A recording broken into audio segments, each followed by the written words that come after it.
৩৭ দিন বন্ধ থাকার পর রোববার থেকে যাত্রী সেবা দেওয়া শুরু করেছে মেট্রো রেল।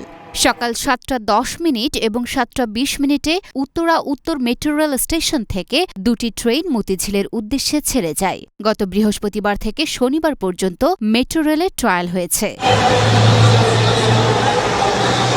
ডিএমটিসিএল সম্প্রতি জানায় মেট্রো রেলের লাইন, কোচ ও সংকেত অবস্থা সবই ঠিক ছিল। এরপরও মেট্রো রেল চালু না হওয়ার কারণ ছিল নিচের দিকে কর্মীদের কর্মবিরতি। বড় কর্মকর্তারা বাড়তি সুবিধা নিচ্ছেন এমন অভিযোগ এনে কর্মবিরতিতে যান মেট্রো রেলের কর্মচারীরা। এজন্যই কারিগরি কোনো সমস্যা না থাকার পরও মেট্রো রেল চলাচল বন্ধ ছিল।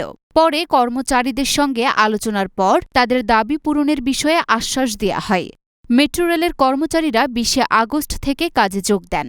ফলে আজ আবার যাত্রী নিয়ে ছুটল মেট্রো রেল।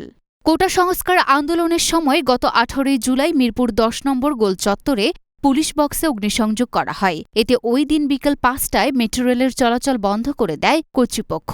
এর পরদিন মিরপুর ১০ ও কাজীপাড়া স্টেশনে ভাঙচুর চালায় দুর্বৃত্তরা। তাই মিরপুর ১০ ও কাজীপাড়া স্টেশনে আপাতত ট্রেন থামবে না। রাত ৮টা ৫০ পর মেট্রো রেলের স্টেশনসমূহের সব টিকিট বিক্রয় অফিস এবং টিকিট বিক্রয় মেশিন বন্ধ হয়ে যাবে। Luna Afroz, Dhaka post.